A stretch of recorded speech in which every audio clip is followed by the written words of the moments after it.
Olá! Essa é a segunda aula do workshop sobre projetos culturais de jogos digitais. Esse workshop, em 3 aulas, está sendo realizado como contrapartida do projeto O Ministério dos Patrimônios, um jogo mobile que foi aprovado pela Lei Paulo Gustavo e está sendo realizado a partir da Secretaria de Cultura de São Bernardo do Campo. Nós, a produtora Paradoxa Cultural, somos os proponentes do projeto e esse jogo mobile ele vem numa toada junto com um mapeamento que a gente realizou em 2020 sobre os patrimônios culturais da cidade. Então, nós acreditamos, nós desenvolvemos agora diferentes formatos para trabalhar essa questão desse mapeamento e desse patrimônio para diversas idades e, em específico, nesse jogo, para crianças de 8 a 12 anos aproximadamente. Nessa segunda aula, nós vamos conversar sobre a estrutura de um projeto, como escrever bons projetos. Bom, vamos lá então. Como escrever bons projetos? Primeiramente, a gente precisa entender o que é um projeto, né? Um projeto não é só escrever qualquer coisa no papel, é você pegar uma ideia e transformar ela em ações práticas, em planilhar, colocar elas em um método, visando atingir um objetivo em específico. É um conjunto de atividades ou medidas planejadas para serem executadas, com uma execução definida, com um recurso definido, com uma abrangência definida, num prazo de tempo e recursos específicos. Então, você pega uma ideia e organiza ela em questões mensuráveis, quantificáveis. A gente precisa pensar que mesmo com uma duração definida, um projeto que dure 6 meses, 1 ano, os projetos culturais eles geram um impacto muito maior do que simplesmente um movimento de apreciação artística ali, o momento que a pessoa está jogando o jogo, ou vai numa exposição, ou lê um livro. Gera um impacto também criando postos de trabalho, não só diretos como indiretos também, e pela qualificação das pessoas nas atividades formativas, seja num curso, numa oficina, num workshop como esse. Pesquisa da Fundação Getúlio Vargas trouxe que a cada R$ 1 investido em 2023 pela Lei Paulo Gustavo, na cidade do Rio de Janeiro, gerou-se R$ 6,51 para a economia da cidade. Então, como existe um poder multiplicador das ações.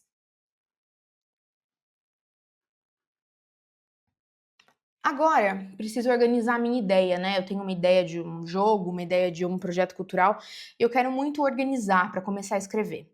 O que eu preciso fazer? Eu recomendo sempre que a pessoa, quando não tem noção, de como organizar, de como escrever, começar com um mapa mental. Então a gente vai pegar do mundo das ideias e vai começar a colocar no papel. Pode ser no papel na mão mesmo, para ter um início dessa organização metodológica. Então, palavras e frases curtas. O que você quer realizar? Por que você quer realizar? Qual a importância disso para você? Qual a importância disso para a sociedade? Quais profissionais você gostaria de trabalhar? Quais conhecimentos você tem ou ainda não tem? O que você sabe como vai ser feito, o que você não sabe como vai ser feito. Então começa a colocar ali palavras, frases em papéis e começar a ver aquilo, enxergar aquilo num papel. É um primeiro passo. Depois desse mapa mental, ainda nesse mapa mental, na verdade, desculpa, quais os aspectos de diversidade e responsabilidade social dialoga? Como que eu posso pulverizar esse projeto e atingir mais pessoas, tanto pensando numa pulverização de verba nos profissionais ou como de público? E como eu falei, eu tenho total conhecimento como realizar isso ou eu preciso estudar algum ponto, não sei como eu faço alguma parte? Então, construir esse mapeamento. Depois disso, você vai partir para uma pesquisa e depois dessa pesquisa você vai partir para a escrita propriamente dita. Então, como, eu preciso delimitar o escopo muito claro, com muita clareza, Então, qual vai ser a principal atividade desenvolvida? Então, eu vou criar um jogo mobile, eu vou fazer uma exposição individual do artista tal, eu vou lançar um livro infantil com tal história. E quais vão ser as atividades paralelas? Vão ser oficinas? Vai ter algum educativo? Sim? Não? Eu quero fazer, junto com o meu livro, eu quero ter uma exposição dos meus desenhos. Entender qual vai ser o produto principal e quais serão os produtos adjacentes a esse projeto. E entender também se faz sentido ou não ter um produto adjacente ao seu projeto. Em alguns casos é obrigatório, em alguns casos não é, e também entender se vai trazer clareza para o projeto, se faz sentido realmente para o produto cultural principal existir essa inserção de outros produtos culturais ou se vai criar um ruído no seu projeto, né? Se vai ficar um projeto caótico, bagunçado. Por exemplo, o presente projeto visa o desenvolvimento e lançamento de Blueprints, um jogo de aventura e quebra-cabeça em primeira pessoa.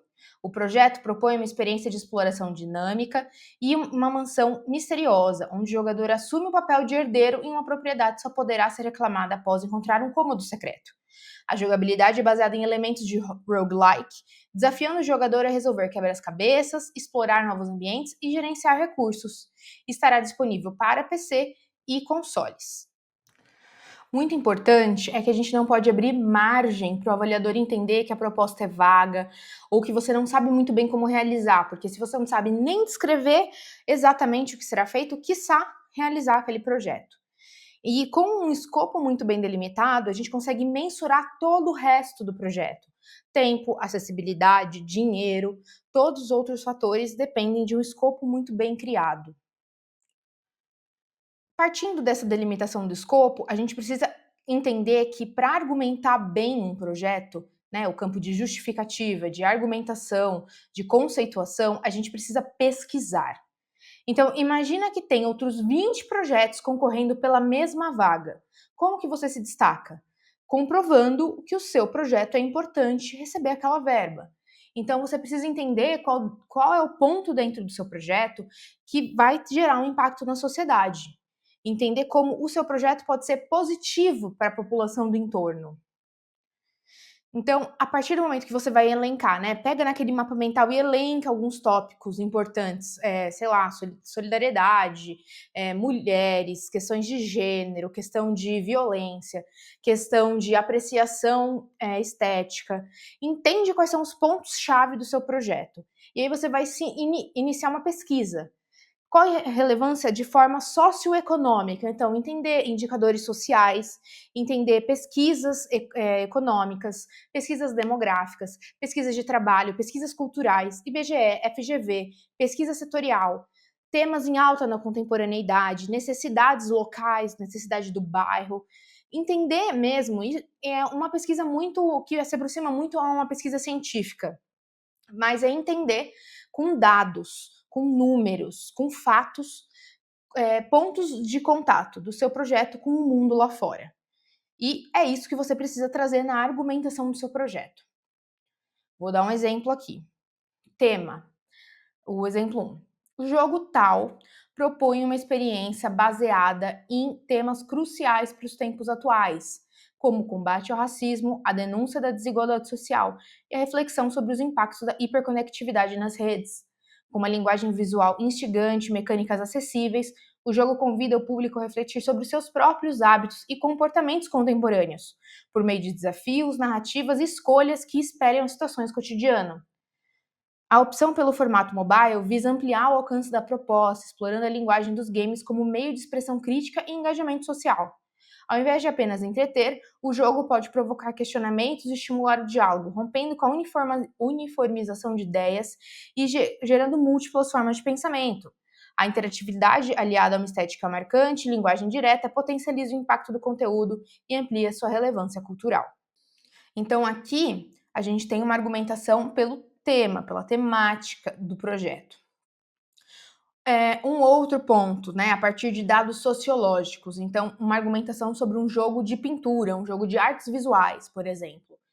De acordo com a pesquisa sobre os hábitos culturais do Grande ABC, realizada pelo Instituto J. Leiva, 73% da população local não visitou exposições no último ano.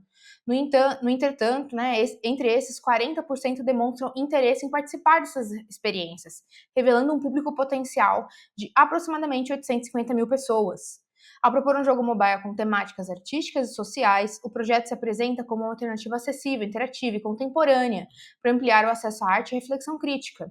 Em um território onde o consumo cultural ainda encontra barreiras, sobretudo de acesso físico, o jogo se coloca como uma porta de entrada democrática. Então, entende? Você pega um dado, uma pesquisa social, uma pesquisa cultural e faz um link como o seu projeto dialoga com essa necessidade. Então, por mais que a gente está falando também que exista uma pesquisa teórica, um estudo, isso não significa que o seu projeto tem que ser um artigo científico, um projeto de pesquisa. Não é isso, né? O avaliador, ele tem pouco tempo com cada projeto, então tem que ser muito prático, muito objetivo, muito pragmático. Então, é você apresentar o dado ali, mas sem ficar se estendendo muito, sem trazer muita citação. É só realmente para você apresentar e comprovar a importância. Deixar o projeto decantar é muito importante também. Então, a partir do momento que você construiu toda a escrita do seu projeto, deixa ele decantar um pouco, né? Ou pelo menos fez a pesquisa e tem ali algumas frases escritas. Deixa alguns dias e depois retoma. E aí você vai ver como você vai conseguir construir uma escrita muito mais clara com o tempo, né? Vai sempre voltando, revisando as frases, o que é muito importante ter uma escrita clara e coesa. E é muito importante também, no final, terminei o projeto, manda para um amigo seu ler e pede para ele te explicar o que ele entendeu. Porque às vezes as ideias estão muito claras na nossa cabeça, mas quando você passou para o papel não está claro, não dá para entender qual é o ponto do projeto, qual é a prioridade ali. Então é importante também você ter essas visões externas. Além de tudo isso, uma dica importante é demonstrar capacidade de realização. Então, uma das expertises mais importantes é mostrar no seu currículo, mini bio, portfólio, as experiências prévias que comprovem que você sabe fazer o que você está se propondo a fazer. Porque lembre, é dinheiro público, seja um dinheiro vindo de uma lei de incentivo, seja um edital direto, a grande maioria das vezes é um dinheiro público. Então, o avaliador ele vai se preocupar aonde ele está depositando a confiança dele. Você vai receber um dinheiro e você precisa fazer o melhor com aquela verba, né? E para além de escrever só o que você já fez, é legal que você tenha um portfólio com folder, reportagem, registro fotográfico das ações que você já realizou, que comprove mesmo, que prove que você está falando a verdade ali. Junto com a ideia de deixar o projeto decantar um pouco, é importante ter o que a gente chama aqui de projeto de gaveta, que é todas as ideias que eu tenho, eu vou elencando ali e com o tempo eu vou desenvolvendo projetos sem ter um prazo, sem ter um edital batendo na minha porta. Porque isso mostra que o tempo é o meu melhor amigo. Eu vou escrever com calma um projeto, eu vou ter tempo de ficar revisando ele, eu tenho mais tempo de pesquisa, eu tenho tempo de buscar ficha técnica, eu tenho tempo de pesquisar orçamentos, entender qual é o valor das coisas no mercado. Então, sem tempo, uma proposta pode ser genérica, sem muitos detalhes, as atividades não estarem bem conectadas, só aparecer um monte de atividade jogada. Então, o ideal é que a cada ideia que você tenha, cada proposta que você tenha, é que você desenvolva um mínimo escopo ali e já deixe pronto, preparado para quando alguma oportunidade surgir. Pensando na hora da inscrição, é muito importante que a gente escolha bem quem vai ser o proponente do projeto. O proponente é a pessoa responsável, tanto em diálogo, né, em assinar os contratos, em cuidar da verba, em realizar os pagamentos, em troca, né, com a prefeitura, com o estado ou com o patrocinador. Essa pessoa também responde judicialmente pelo projeto. Então, ao receber uma verba, você vai assinar um contrato de que aquele projeto vai ser entregue em tanto tempo com aquela verba. Se você simplesmente não realizar o projeto, existem sanções cabíveis, né? De multa, de devolução da verba. Então, é essa pessoa que vai responder de forma legal pelo projeto que está sendo contratado. Então, além, né, de pensar que essa pessoa é a pessoa responsável, a gente também tem alguns métodos de pensar e ser estratégico ao escolher o proponente. Por quê? Dependendo do edital, eles têm diferentes formas de avaliação da nota, né? De dar uma nota ali para ter uma classificação dos projetos. E muitas vezes o proponente é uma das avaliações. Então, o currículo da pessoa, o tempo de atuação na área, se ela já fez outros projetos, já participou de outros projetos, como ficha técnica, entender se é melhor eu mandar como pessoa física ou como pessoa jurídica. Normalmente, empresas gostam de dialogar com pessoa jurídica, questões de imposto, entender com o seu contador qual é a diferença de eu fazer um projeto com uma pessoa jurídica ou com uma pessoa física. Vale mais a pena qual imposto? Como que vai funcionar? Eu vou ter que emitir nota? Como que minha empresa funciona para emitir nota? Entender a localização. Alguns editais têm algumas cotas de interior, cotas de cidade com menos habitantes. Então, entender qual endereço, qual comprovante de residência vale mais a pena, dependendo do proponente. Entender o currículo, qual currículo tem mais condições e vai gerar mais pontos para o meu projeto. E, principalmente, ter as documentações em dia. Porque acontece, às vezes, de você inscrever como uma pessoa jurídica ou uma pessoa física um projeto, o projeto passa, é selecionado, e na hora da contratação você vai ter que mandar um monte de declarações que você não tem dívida com o município, com o estado, com o governo federal, dívidas trabalhistas, N fatores, né? Então, é muito importante pensar também se esse CNPJ ou esse CPF está tudo certinho, para não correr o risco, né, de ser classificado, ser selecionado e na hora de assinar o contrato não poder receber a verba. E também um outro ponto é a leitura cuidadosa dos editais. Então, prestar atenção no que está sendo dito ali. Quem pode ser proponente? É só pessoa jurídica? É só pessoa física? Qualquer um? MEI pode? MEI não pode? Quais documentos são necessários? Você tem todos eles? Então, na hora da inscrição, você só vai o projeto vai encerrar hoje, né?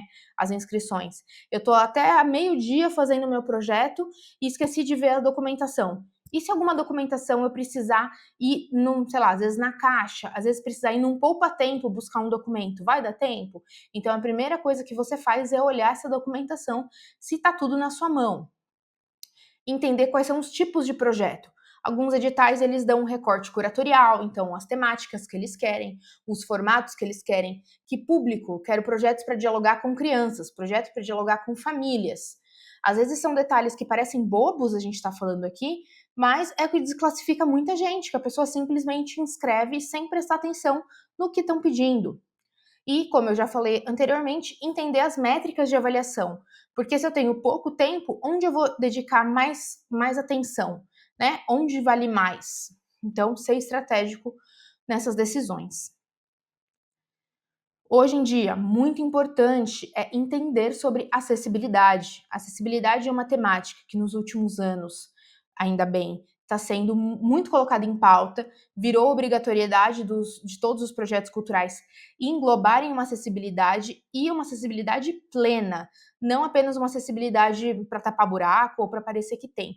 Então, de forma efetiva, você precisa pensar no seu projeto em como que você vai dialogar com pessoas com deficiência, e não uma deficiência ou outra, mas sim todas, para que o seu projeto seja efetivamente acessível de forma plena, porque todos têm direito de ter acesso à cultura. Então, o que é acessibilidade? É o conjunto de medidas para eliminar barreiras e promover a participação plena das pessoas com deficiência nas políticas, programas, projetos e ações culturais, garantindo a pessoa com deficiência ou com mobilidade reduzida viver de forma independente e exercer seus direitos culturais. Um lema muito interessante é o nada sobre nós sem nós. Então, pensar na ficha técnica e nos prestadores de serviço que vão ser contratados para atuarem no projeto. Pessoas que efetivamente entendam das políticas de acessibilidade, pessoas com deficiência serem contratadas também, isso é muito importante. Porque não adianta, né, pessoas que não entendem falando sobre acessibilidade, por exemplo, ou simplesmente fazendo ações que não são eficientes. Então é muito importante a gente consultar pessoas, ou pessoas com deficiência, ou pessoas que trabalhem com pessoas com deficiência, que possam garantir que o nosso projeto cultural está sendo efetivamente eficiente em cumprir as questões de acessibilidade prometidas. Existem 3 tipos de acessibilidade: acessibilidade física, comunicacional e atitudinal. A física é para pessoas com mobilidade reduzida, então pessoas que usam cadeira de roda, pessoas às vezes obesas, idosos, pessoas que têm alguma questão com mobilidade. Então, nisso a gente pensa nas questões arquitetônicas do espaço: banheiro, rampa, elevador, área de movimentação, corrimões, muitas coisas para se pensar. Comunicacional tem a ver com a comunicação, então, desde a divulgação do seu projeto até o seu projeto em si, a hora que a ação está ocorrendo. Então, o jogo, ter libras, ter texto para leitores de tela, se é uma ação presencial, né? Audiodescrição, existem diversas questões. E atitudinal é tanto para que todos os públicos se sintam confortáveis em interagir no seu projeto, então as pessoas com diferentes escolaridades, diferentes gêneros, diferentes rendas, e pessoas com algum TEA, por exemplo, né, pessoas do espectro autista, que se sintam confortáveis. Então a questão de luminosidade, a questão de volume das músicas, é muito interessante e muito importante que a gente pense e estude sobre isso para compreender as necessidades e poder atendê-las da melhor forma possível. Então, como que a gente escreve sobre acessibilidade normalmente nos projetos? A gente escreve separando por tipo de acessibilidade, facilita. Então, medidas de acessibilidade no aspecto arquitetônico. Será destinada uma verba para atender as necessidades de adequação física no local do lançamento do jogo. Medida de acessibilidade para pessoas com deficiência visual. Alto contraste nas cores do jogo, às vezes aumentar a fonte para pessoas com baixa visão, pessoas com deficiência intelectual. A luminosidade e velocidade dos elementos piscantes serão controladas para que não afete pessoas fotossensíveis. Acessibilidade atitudinal. Toda equipe será treinada para compreender como podemos, em cada uma das áreas, atender bem diferentes perfis de público. Os textos do jogo serão revisados através da premissa da linguagem facilitada, para a compreensão de todas as pessoas, independente do grau de escolaridade. Um outro ponto que surge muita dúvida é o orçamento. O orçamento nada mais é do que a descrição em números, né, em valores, de tudo que já foi abordado no projeto. Então, tem que indicar todos os custos necessários para executar um projeto. Seja os custos óbvios, como as pessoas que vão trabalhar, as plataformas, os elementos que precisam ser comprados, as licenças, custos invisíveis, às vezes transporte, alimentação, imposto, é, tudo, absolutamente tudo tem que estar descrito ali. É um documento que demora para ser construído e também é importante que ele seja construído com calma. Então faz uma primeira versão, deixa passar uns dias, olha, você vai perceber que você esqueceu de algumas coisas. Então é muito importante calma nesse processo também, para não sair no prejuízo ou esquecer algo muito importante. Algumas dicas que a gente pode dar aqui é a tabela da FGV de atuação no setor cultural. Tem alguns valores, ela está um pouco desatualizada, mas tem alguns valores que é importante da gente ter como base ali para você buscar, às vezes, um sonoplasta, às vezes um técnico. Então, tem essas funções da cultura. É interessante também esse site do Comparar do Salic. O Salic é o sistema da Lei Rouanet. O Salic Comparar é um sistema de transparência e de pesquisa em cima dos projetos inscritos na Lei Rouanet.